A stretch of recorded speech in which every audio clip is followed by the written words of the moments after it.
Meus caros, uma boa noite a todos vocês, tá certo? Vamos conversar um pouco aí sobre o texto poético, tá?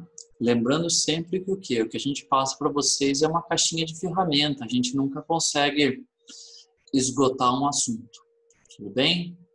Mesmo porque o objetivo da arte não é esse, tá certo? Então vamos lá, então começar a pensar um pouco sobre o poema, né? O que acontece?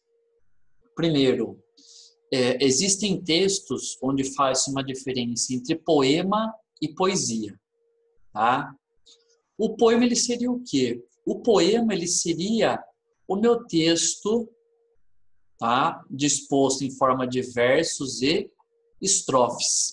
A poesia ela estaria ligada à musicalidade, ela estaria ligada a um jeito de olhar para a realidade, tá? Muito mais isso, muito mais um jeito de olhar, um jeito poético, um jeito belo, um jeito diferente de você olhar aí para uma realidade. Tudo bem? Agora tem gente que entende poema e poesia como a mesma coisa, tá? Então quando a gente ou não, né? Tem gente que entende como sendo duas coisas contrárias. Poema, forma, tá? Verso, estrofe, poesia, conteúdo. Tudo bem? Vamos relembrar então algumas coisinhas aí, tá? Bom, aquilo que a gente conhece pelo gênero poema, né? Ele vem o quê?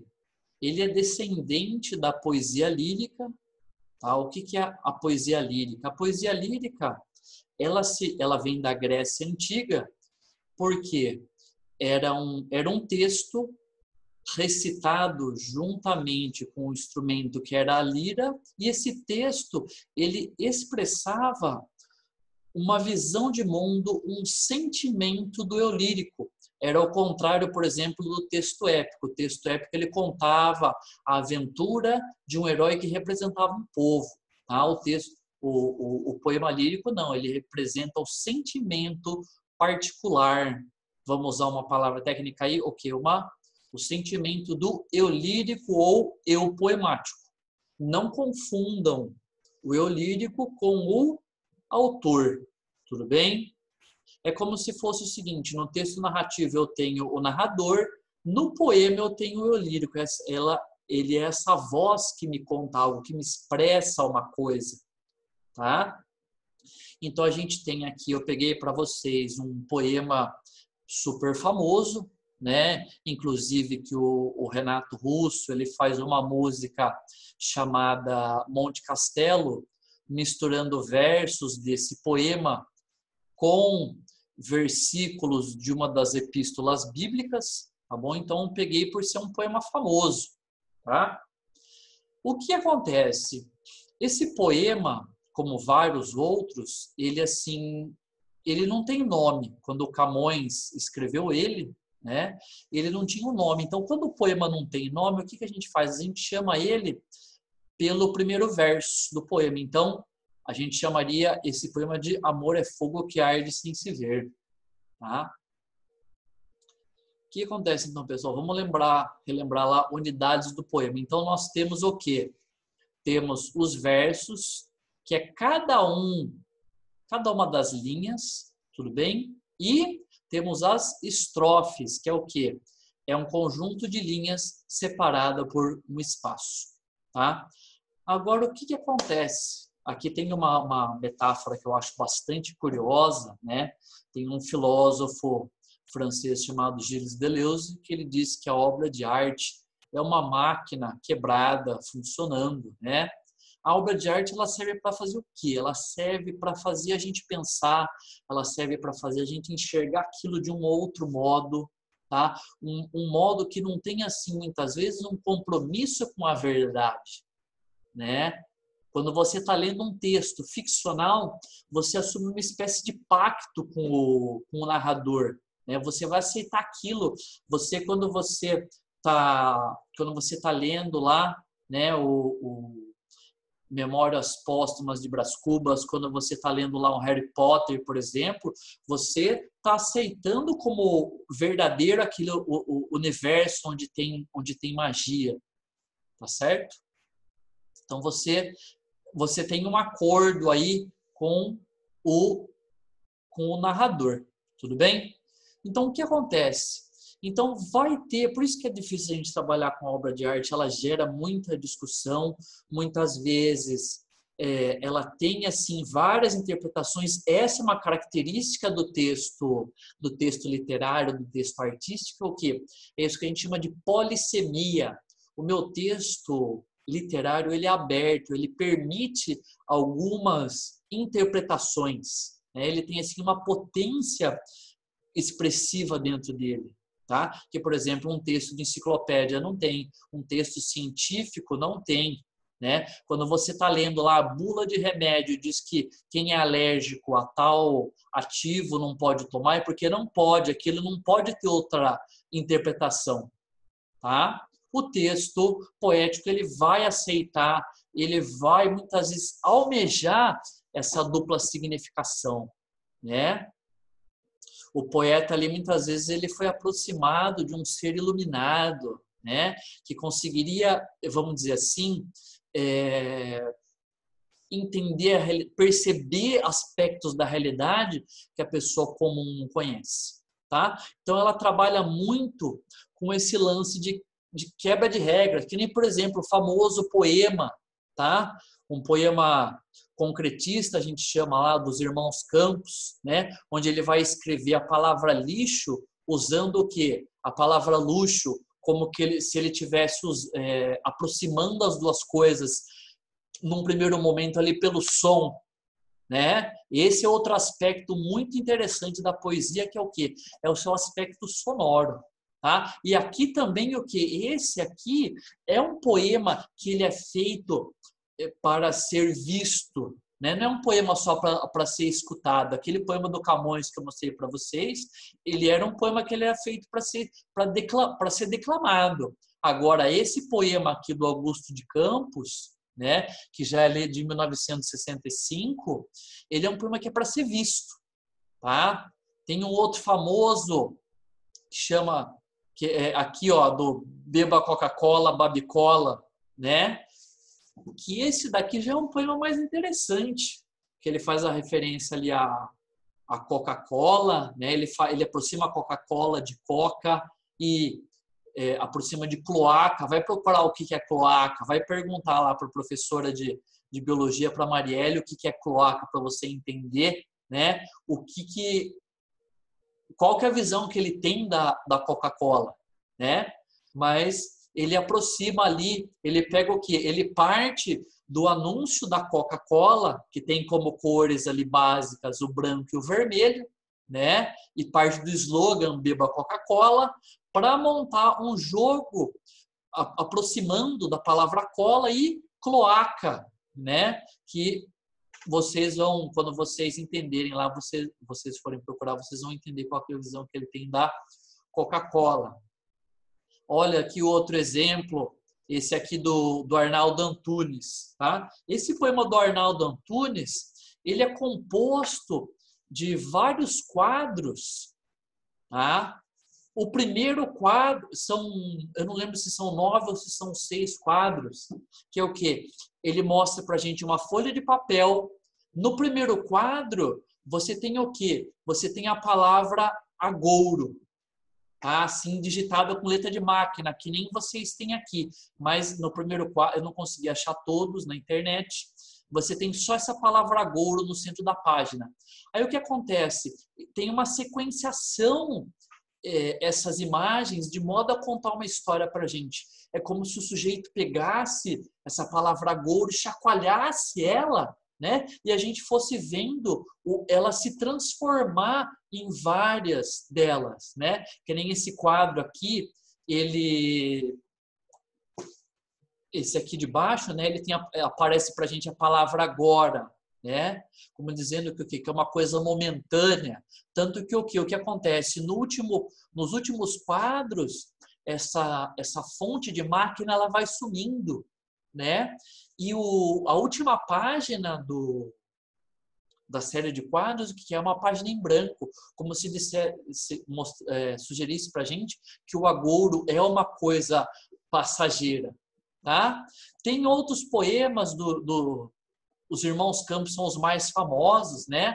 Que eles trabalham, inclusive, o filho de um deles começou a juntar a questão da informática junto. Então, o que acontece? A obra de arte ela é sempre uma coisa complicada de você interpretar, porque eles começaram com a poesia, cara, já não tá... Essa poesia ela já extrapolou a noção de verso e estrofe, ela já extrapolou o papel, já não é uma poesia mais que é para ser escutada, né? Que nem essa daqui é uma poesia para ser vista.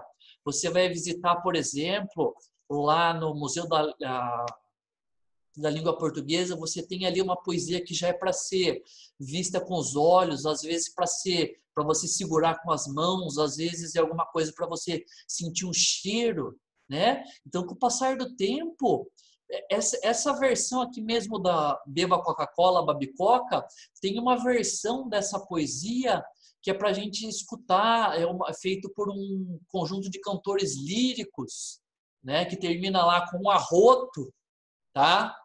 Então é uma coisa assim, você tem uma constante, vamos dizer assim, superação, tá? Uma constante quebra de regras. E por isso que é difícil a gente falar de obra de arte. A gente fala que a gente sempre dá para vocês uma caixinha de ferramentas para tentar se virar. Bom? Então vamos lá, pessoal. Peguei o meu poema, que eu comecei com um poema basicão com vocês, tá? Um poema, assim, vamos dizer assim, bem didático para aquilo que a gente quer mostrar. Qual que é o primeiro passo nosso? O primeiro passo nosso é o quê? Peguei o poema, tá? Vou olhar para o título. Amor é fogo que arde sem se ver. Bom, amor é fogo? Não, não é, né? Ele está usando, é uma linguagem metafórica. A gente diz que essa minha linguagem ela é conotativa, tá? Ela não, esse amor não é realmente fogo, né? Ele tem assim, vamos dizer, ele está dizendo para a gente que tem aspectos do fogo que se aproximam desse amor. E ele fala que é uma coisa que arde e a gente não vê. Cara, como que uma coisa vai estar queimando e a gente não está vendo? Né? Bom, então no primeiro momento é a gente olhar para o título, olhar para o autor, 1524, Luiz Vaz de Camões, e nasceu em 1524 aproximadamente, não se tem certeza, e morreu em 1580. Aí você vai lá, vai puxar na sua memória, se você já aprendeu, a gente não viu ainda, a gente vai ver logo mais, né? Se você não conhece, você vai pesquisar quem que era, você vai ver lá que o quê? Ele escreveu durante aquilo que a gente chamou do nosso classicismo português, né? Era uma época lá em que os autores resgatavam a cultura greco-romana, tá? E eu procurava expressar as coisas da forma mais racional possível. Tudo bem? Isso é de forma muito simplista, né? A minha razão procura dominar a minha emoção, tá? O que você tem ainda no poema, né? Você tem que lembrar do seguinte: existem algumas formas de poema que ficaram consagradas ao longo da história. Essa daqui é a mais famosa, tá? É o soneto. É o nosso soneto aí. O que você tem que lembrar? Né? O que é o soneto? O soneto ele é composto por 4 estrofes. A primeira de 4 versos, a segunda estrofe de 4 versos, a terceira estrofe de 3 e a quarta estrofe de 3 versos. Então, 4, 4, 3, 3. 2 quartetos e 2 tercetos. Você tem que... é muito importante você lembrar. Tá? Os outros que aparecem lá no livro para vocês não são tão importantes assim, mas esse aqui é muito importante. A gente dá algum nome, tudo bem? Para esse conjunto de 4 versos de quarteto e para o de 3 de terceto. Tem oitava, tem quinta, tá? De acordo com o número de versos lá, tá? Segundo, depois, o que eu vou fazer? Vou ler o poema. Primeira leitura do meu poema vai servir para quê? Não só do meu poema, de todo e qualquer texto. Vou ler. Que palavras tem ali que eu não conheço o significado, tá? Se eu não souber, vou pesquisar. Pesquisei, vou ler uma outra vez para tentar entender, tá? Agora eu vou fazer o quê nessa outra vez? Eu vou buscar entender, junto com aquelas palavras que eu procurei. Amor é fogo que arde sem se ver, é ferida que dói e não se sente, é um contentamento descontente, é dor que desatina sem doer. Ele está dizendo, ele está descrevendo ainda para a gente esse amor, tá? É o não querer mais que bem querer, é um andar solitário entre a gente, é nunca contentar-se de contente, é cuidar que ganhe e se perder, é querer estar preso por vontade, é servir a quem vence o vencedor, é ter com quem nos mata lealdade. Mas como causar pode seu favor nos corações humanos a amizade, se tão contrário a si mesmo é o amor? Então, presta atenção numa coisa, tudo bem? As 3 primeiras estrofes, ele vai tentar definir para a gente o que é o amor, né? Mas ele não consegue, cara, ele não consegue definir para a gente. Por quê? Ele vai sempre dizer ele vai sempre dizer algo na primeira metade da estrofe e vai dizer o contrário na segunda, para mostrar, né, o quão complicado é definir esse amor, tá? E ele vai terminar chegando a uma conclusão, né, no último verso do poema, que é o quê? Que o amor é tão contrário a si mesmo, tá? Interpretei o poema. O que eu vou fazer agora? Vamos olhar para aspectos formais do poema. O que são esses aspectos formais do poema? Primeiro, a gente identificar, né, número de estrofes e número de versos. Eu digo que ele é um soneto, então, tá? Um quarteto, um terceto, um terceto. Tudo bem? Depois, o que a gente vai observar nele? A gente vai observar o seguinte. A gente vai ver o que? A gente vai olhar para as rimas, tá? O que acontece? A rima, ela pode acontecer basicamente de alguns modos. Pode ter uma coisa que a gente chama de rima externa, é quando rimam as últimas palavras, tá? Por exemplo, a última palavra do primeiro verso e a última palavra do segundo. A gente pode ter rimas encadeadas, que é o quê? Quando rima a última palavra de um verso com a palavra do meio, tá? Do outro verso. Ou rimas internas, é quando essas rimas acontecem entre palavras do meio de um verso ou do meio de mais versos. Tudo bem? Então, quando a gente fala de esquema rímico, eu estou dizendo o quê? Estou falando de rimas externas. E a gente faz o quê? A gente atribui uma letra para cada rima. Que nem essa aqui, deixa eu colocar aqui para vocês verem em vermelhinho. Tá? Como é o primeiro som, a gente vai chamar lá de rima A. Tá? A gente chama de rima A. Ver. Aí eu venho aqui, ó. Sente rima com ver? Não. É outro som. Então, vou chamar de B. Tudo bem? Chamei de B. Descontente. Rima com B ou com A? Rima com sente. Então, B. Tá? Doer.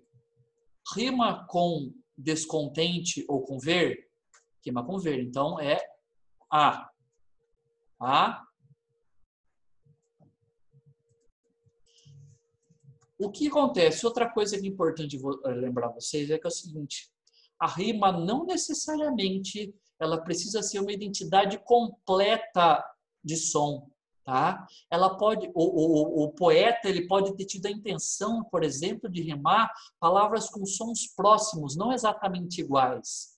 Tudo bem? Então, às vezes eu posso ter uma rima terminada em an, rimando com uma terminada em ão. Tudo bem? Vamos continuar lá. Ó, a última palavra dessa segunda estrofe qual é? Querer. Querer rima com doer ou com descontente? Rima com doer. Então é a. Ó, mudei de estrofe, tá? Mudei de estrofe.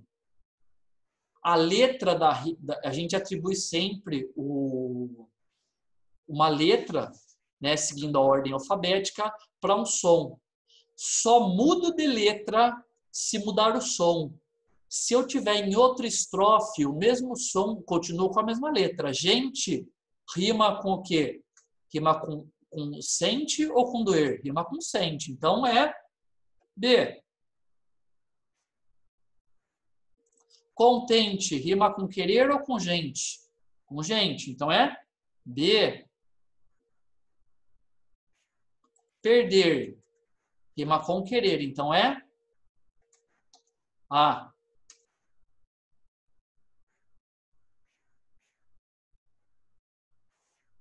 Tá? Vamos lá. Vontade. Vontade rima com querer? Não. Rima com gente? Também não. Então é o que? É uma rima nova, som novo, letra nova. C.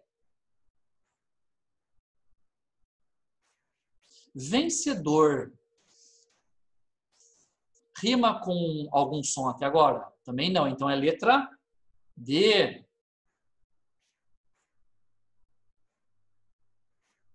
Lealdade. Rima com ver? Rima com sente? Rima com vontade? Sim. Então letra C. Tá?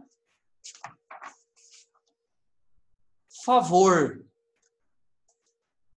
Rima com perder? Não. Rima com contente? Não. Rima com vontade? Não. Rima com vencedor? Sim. Então é D. Amizade. Amizade rima com vontade e lealdade. Então é letra C. Amor. Rima com favor. Então é D. Tá? O que acontece, pessoal? Vocês estão vendo no quarteto, tá? A gente diz que o meu esquema rímico, quando a gente é A, B, B, A, tá? Então, o que eu estou dizendo? Eu estou dizendo que aqui o quê? O primeiro verso da primeira estrofe rima com o quarto verso. E o segundo com o terceiro. Isso daí é para a gente ficar mais fácil para descrever como que são essas rimas. Como que ficaria, por exemplo, para você colocar isso num texto em prosa? Você coloca assim, ó. O esquema rímico é A, B, B, A, barra, né? Porque a barra quer dizer que eu mudei de estrofe. A, B, B, A, barra, C, D, C, barra, D, C, D. Então, eu estou descrevendo aqui o que? O meu esquema de rimas. Tá? Esquema rímico. Tudo bem? Isso eu estou mostrando como que essas rimas elas se organizam. Tudo bem? Então, preste atenção numa coisa. Essas rimas A, aqui, a gente chama elas de rimas interpoladas ou rimas opostas, porque elas estão em lados opostos da estrofe.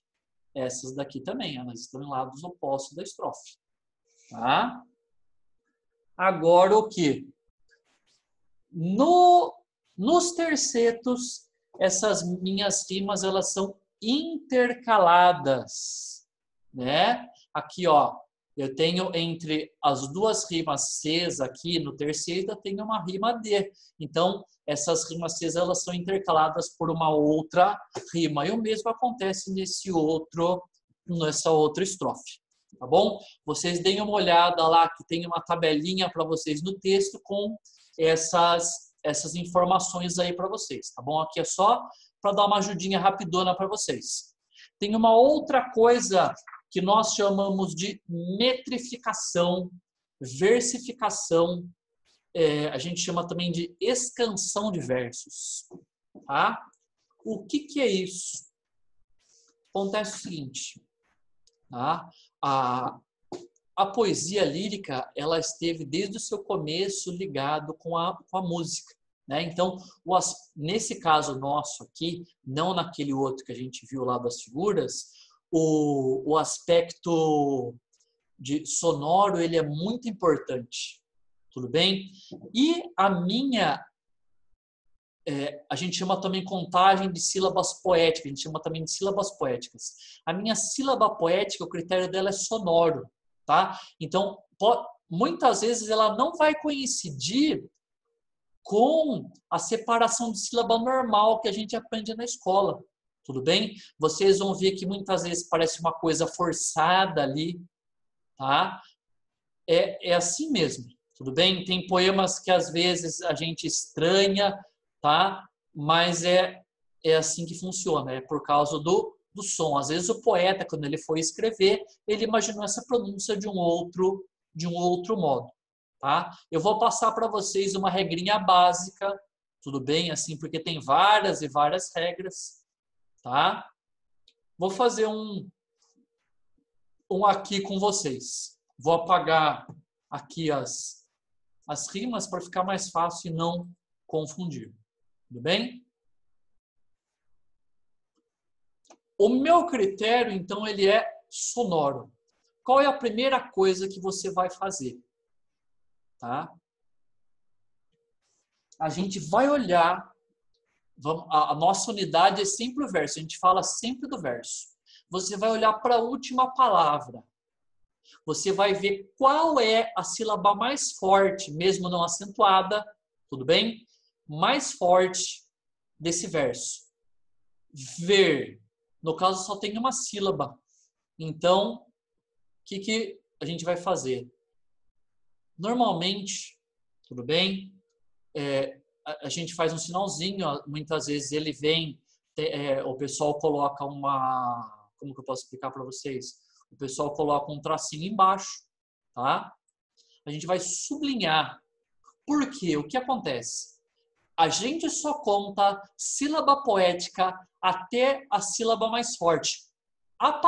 As sílabas que vêm depois, elas não são contadas. Então é importante eu saber qual é essa sílaba mais forte. Outra coisa. Então, o primeiro passo é o quê? Ver qual é a sílaba mais forte e destacar ela, normalmente com um tracinho, tá? Aí, o que eu vou fazer? Em português, a nossa tendência, quando nós falamos, é emendar vogais, estejam elas em outras palavras ou não. Tá? Então, qual que é o segundo passo? Eu vou ver onde tem uma vogal do lado da outra, mesmo que eu tenha um espaço separando dela, tá? E vou juntar. Aqui vai ficar ruim de eu fazer, mas como que o pessoal normalmente faz nos livros? O que eles fazem geralmente? Coloca-se, por exemplo, um arquinho, tá? Coloca-se um arquinho embaixo, tudo bem? Vamos lá, então. Tem a vogal do lado? Não. Tem a vogal do lado? Não. Não. Não. Não. Aqui, ó. Esse é um bom exemplo. Porque o que acontece? O que, gue e gui em português, a gente já pronuncia como um som só, mas ele é composto de duas letras. Tudo bem? Não pode ser que tenha lugares que vocês achem. Eu vou grifar, tá? Pode ser que vocês achem Pode ser que vocês achem junto ou não. Aqui, ó. Então, essa letra, o que acontece? Olha o A aqui, ó. Ó. Eu falei para vocês. Né? Vamos ver se consigo aqui, ó. Juntar. Tá? Ih, sobrou um espacinho aqui que eu não estou conseguindo selecionar.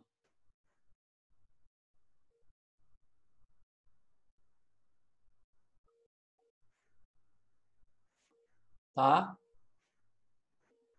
Então, juntei ali as vogais. Vocês vão ver que, às vezes, vocês precisam voltar e separar, tá? É uma coisa assim, meio de tentativa e erro. Não tenho vogal do lado, não tenho e não tenho. Bom, fiz isso. O que eu vou fazer agora? Eu vou separar sonoramente. Como que eu vou fazer isso? Vou separar. No caderno, a gente coloca o quê? Esse tipo de exercício tem que fazer com lápis, tá? Porque às vezes você precisa apagar. A gente coloca a barra normalmente. Então, ó. Amor, a gente fala. Mor é um som só, eu não falo E-B-O-R-R, a gente fala amor. Já está separado. É fogo. Quiar. Então, ó, num primeiro momento, tá? Esse quiar fica junto, porque eu tenho as vogais ali que faz com que eu aproxime pelo som. De, sem, se, ver. Esse poema aqui, tá? Ele tem, ele vai ter 10 sílabas em todos os versos.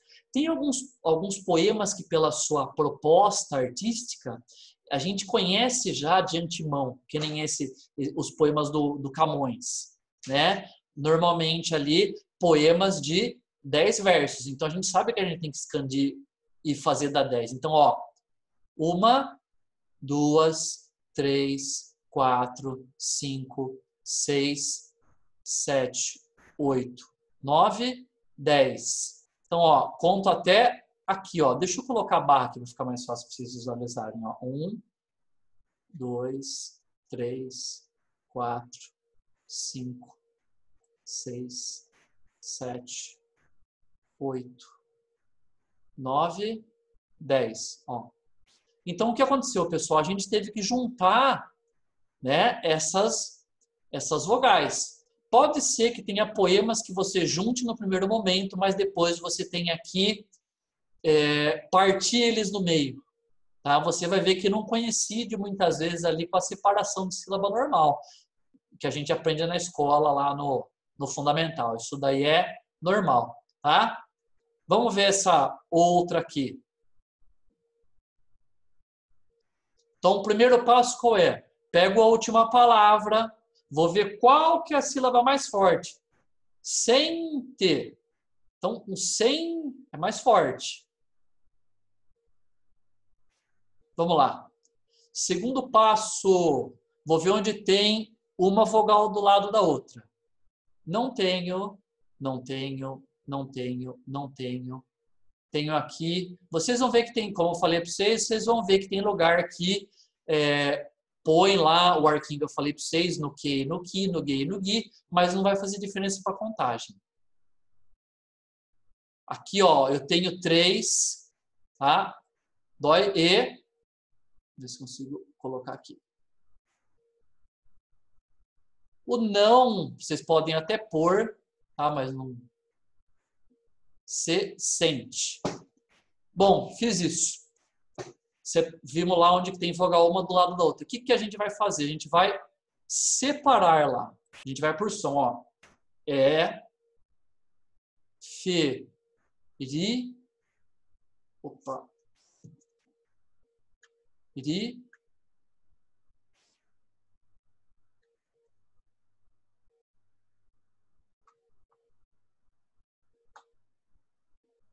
da, que, dói e, aqui é um só, não, se, sem. 1, 2, 3, 4, 1, 2, 3, 4, 5, 6, 7, 8, 9. Bom, tenho 9 sílabas, tá? Tá faltando uma. O que a gente pode começar vendo? A sílaba tônica. Sente ou sem T. A gente fala sente. Então, aqui não pode ser. Aonde que pode ser? Aonde que eu posso conseguir outra sílaba? É justamente onde você juntou as vogais, tá? O que você vai fazer? A gente vê sempre o quê? A gente vê sempre pelo som, tá? Ó, que não pode ser, porque é um som só, né? Esse U a gente não pronuncia. O não também é um som só. Vai ter que ser aonde? Vai ter que ser aqui, ó. Tá? Vai ser onde nós juntamos aqui no dói-e. Tudo bem? Agora, preste atenção numa coisa. Vamos lá para pistas, detalhes. Bom, você tem uma vírgula aqui. Né? Uma vírgula, a vírgula é o quê? Ela é um sinal de uma pausa. Aqui está uma pista. Agora, outra pista pelo som. É mais provável a gente juntar o O com I, dói, ou o I com E, IE. Aqui é o quê? Aqui é o dói. Tá? Então, aqui, a minha pausa vai ser onde? Vai ser aqui, ó. Tá? E eu não vou ter, aqui eu vou ter então duas sílabas. Esse E, na verdade, ele não vai ficar junto aqui com o dói, pessoal. Tá? Então, como eu falei para vocês, é uma coisa ali que a gente vai pegando com o tempo por treino. Aí, se você for contar, tem que dar 10. Vamos ver, vamos contar, ver se deu certo. Ó. 1, 2, 3, 4, 5, 6, 7, 8, 9, 10. Deu 10 aqui. Tá? Então, deu o quê? Deu certinho. Né? Opa, eu fiz errado aqui. A gente marcou com um sublinhado, né? Não marcou com o. Tá? Todos os versos desse poema têm 10 sílabas. Tá? Agora o seguinte, peguei esses detalhes. Eu tenho então, a gente fala, eu tenho um soneto decassílabo. Por quê? Esse meu soneto ele tem 10 sílabas em todos os versos. Tá? Cada número de sílabas a gente tem um nome específico, também tem lá para vocês no livro, vocês dão uma olhada lá. Esse aqui tem que saber. Esse aqui é uma coisa que a gente tem que saber. Agora, o que a gente precisava trazer de informações para poder entender esse poema? Bom, o Camões, ele viveu numa época aí em que Portugal saía lá de uma racionalidade medievalista, tá? Passava aí por um momento em que procurava se racionalizar, fazer uso da razão, da ciência, né?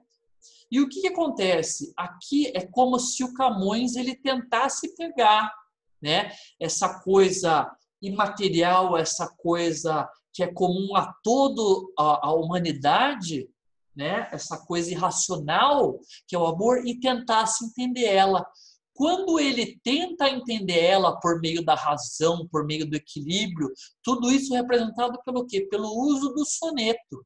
Né? Que o que? O soneto ele sugere a razão para a gente, como o que? A proporção, as medidas iguais. Né? Quando ele fala para a gente o quê? Quando ele põe para a gente um soneto que tem 10 rimas em todas as estrofes, né, em todos os versos, quando ele tem um esquema de rimas que se repete. Tá? Tudo isso é o quê? É como se ele estivesse tentando colocar regras para entender o amor. E ele tenta usar toda essa razão que ele tem para tentar entender o amor. E qual que é a conclusão que ele chega usando a razão? Que o amor é tão contrário a si mesmo. Né? Por que o amor é contraditório para ele? Porque ele está usando a razão para tentar entender. Né? Se ele, a razão, vamos dizer assim, matemática, a razão lógica, né? A razão aí do cérebro, tá? Porque o amor ele tem um modo de se pensar. E aqui é um modo bastante cristão, né, de se pensar o amor. É aquele amor que ele é negação de mim, sacrifício de mim pelo outro. tá? É por isso que aqui para ele vai parecer contraditório. Tá? Então, eu tenho que saber muita coisa ali para interpretar um poema. Tinha muito mais coisa para falar para vocês. Por exemplo, se vocês pegarem na sexta sílaba de todos os versos, tem uma espécie ali, na sexta e na 10ª sílaba, né, de todos esses versos, ele é uma sílaba mais forte no verso, como que mostrando para a gente que realmente ele está pegando uma ideia na primeira parte do verso e uma ideia contraditória a essa ideia na segunda parte do verso. Tá? E ali o que você tem na última... no último verso? Você tem um verso de uma sonoridade diferente ali, né? Onde ele vai o quê? É a chamada chave de ouro, né? Onde ele vai sintetizar, ele vai chegar à conclusão de todo aquele pensamento. Tá? Então, assim, o poema é uma coisa difícil, né? A gente precisa entender ali, então, as figuras de linguagem, né? As figuras de linguagem aqui no caso, por exemplo, entender o que é uma contradição, né? Para tentar explicar, tá? Esse aqui é o Camões, tá? Tem outras e várias figuras, né? Esse aqui, por exemplo, aquele poema lá é rimado, né? Esse aqui ele já não ele não tem rima nele inteiro, tá? E se vocês forem separar sílabas não vai dar, né? O que aconteceu? Esse daqui já é um poema do Manuel Bandeira, um poema modernista, né? Que os modernistas eles fizeram o quê? Eles falaram, bom, a gente precisa fazer a arte de um outro jeito, né? A gente está falando aí do começo do século XX, lá depois de 1922. Né? Eles diziam que o poema precisava, a situação precisava sugerir o seu próprio ritmo, né? Então, quando ele descreve aqui uma criança, né, basicamente brincando com um novelo de lã, ele sugere esse movimento do novelo de lã para lá, para cá, para lá, para cá. Então, ele sugere esse balançar do novelo de lã. Né? Outro poema legal, assim, para você perceber o lance do ritmo, o que é? É o Trem de Ferro também do Manuel Bandeira, aquele café com pão, café com pão, café com pão, né? Que eu passei para vocês. O Castelo Rá-Tim-Bum, ele fez uma recitação muito legal, né? O Gato consegue pegar ali na recitação, mostrar para a gente que conforme o trem vai subindo a serra, esse recitar dele vai ficando mais vagaroso. Quando ele chega lá em cima, quase parando, e depois o trem começa a descer e começa a acelerar. Tá? O que você tem também? A gente tem figuras sonoras, além da rima. O que o som faz? Ele ajuda a dar sentido, a conectar as ideias. Né? A gente tem aqui, por exemplo, que nesse poema aqui do Debussy, que é um compositor, né? Aí para você entender, você tem que pesquisar quem que era, o que ele compôs, né? A repetição desse A, né? Desse som consonantal, desse som suave, né? A gente vai chamar lá de assonância, né? E a repetição de um som de consoante. Esse aqui é um exemplo que eu acho bastante legal, é uma letra de rap, né, do GOG, Brasil com P, onde ele vai dizer o que? A música, a letra é enorme, né? A letra, né, ela tem vários e vários versos, onde o eu lírico vai falar aí, vai descrever o Brasil com palavras usando a letra P, né? Porque esse som de P, além de ser um som desagradável para o ouvido, porque ele não sugere muito uma coisa harmoniosa, né? Uma coisa que incomoda, é o quê? Ele quer sugerir o som de tiro. Tá? Então, aí para descrever essa coisa da violência no Brasil com relação aí, principalmente à polícia e aos políticos. Tudo bem? Então, tem bastante coisa lá. Outro aqui que eu queria mostrar para vocês. Esse já mostrei. Esse aqui, cara. Esse aqui, ó. Chama Apartheid Soneto, né? É um poema ali, tá? De um cara chamado Avelino de Araújo, tá? O que você tem que... Esse poema é interessante porque ele trabalha com aquilo que a gente vai chamar de não verbal, né? A gente costuma dizer para vocês que a linguagem poética, né, ele trabalha ali com metáforas, com uma linguagem elaborada, mas em alguns momentos não. Alguns momentos essa linguagem é uma coisa crua, né? Aqui você tem, no caso, um trabalho com a imagem. Então, o que você tem que relembrar lá? Que o soneto, que nem lá, ele vai trabalhar com uma contradição, ele vai trabalhar com uma tensão, né? Quando eu aproximo duas coisas que são opostas, a tendência dela, o que é? A tendência é elas se repelirem, se afastarem, né? Para você entender isso, esse poema, então, você tinha que recuperar essa ideia, né? Que o soneto é composto por 2 quadras e 2 tercetos, ele rima, né? E procura aproximar ideias que aparentemente são opostas, tá? Aqui, no caso, aí você tinha que lembrar o quê? Você tinha que ir lá e pesquisar o quê? O que foi a política do apartheid na África, né? Que foi o quê? A segregação racial, a separação entre negros e brancos, né? A coisa do racismo, né? Então, aí, o que é? É você tentar aproximar o negro e o branco. E o que ele propõe aqui? Se você reparar no poema, o que você tem? Você tem um poema composto de arame farpado. Arame farpado que, relembrando as trincheiras usadas durante a guerra. Então, quando você aproxima o negro e o branco, o que você tem? Você tem guerra, tá? Então, pessoal, o meu poema também, a minha poesia, não precisa tratar de coisas belas. Ela pode tratar de denúncia social, como é o caso do rap, né? O rap aí ele acaba sendo um descendente direto, né? Da poesia declamada lá nos salões da Idade Média, né? Nos palácios, nos monumentos, nas casas dos senhores na Grécia Antiga, tá? do bardo que percorria os palácios declamando e fazendo poesias, né? É importante relembrar vocês também que o quê? Por que essa ligação da poesia com a música, que é uma coisa muito antiga? Porque o meu texto escrito, né, ele vai começar a ser divulgado basicamente com a invenção da imprensa móvel de Gutenberg, lá por volta do século XV, XVI. E mesmo assim, muitas pessoas tinham acesso à escrita e à leitura.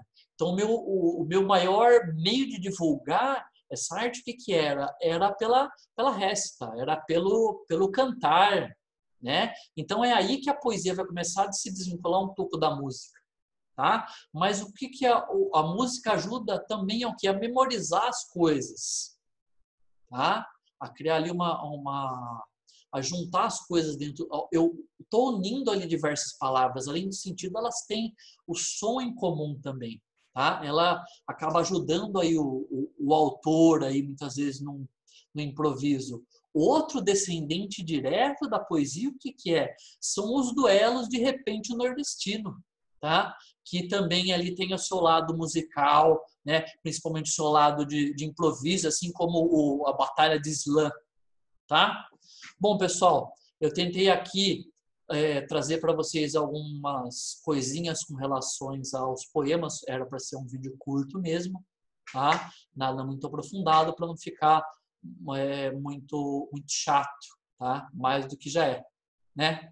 Mas eu dei uma lida aí, qualquer coisa vocês fazem o exercício e perguntam, tá? É por isso que eu deixei para vocês o quê? Eu deixei uma canção do filme O Hobbit, no caso ali deixei o livro, né? O livro, quando foi feita a adaptação para 3 filmes, né? No filme eles não colocaram a música inteira, mas ali para vocês terem uma ideia, tá bom? Dessa aproximação entre música e poesia. Mostrei alguns recursos da poesia para vocês, né? Da poesia escrita com palavras, e mostrei também para vocês um pouquinho ali da evolução. Pessoal, o resto é com vocês aí. Que milagre a gente não faz. Jesus também não faz milagre se você não fizer a sua parte, tá? Uma boa noite a todos vocês e até mais, se Deus quiser.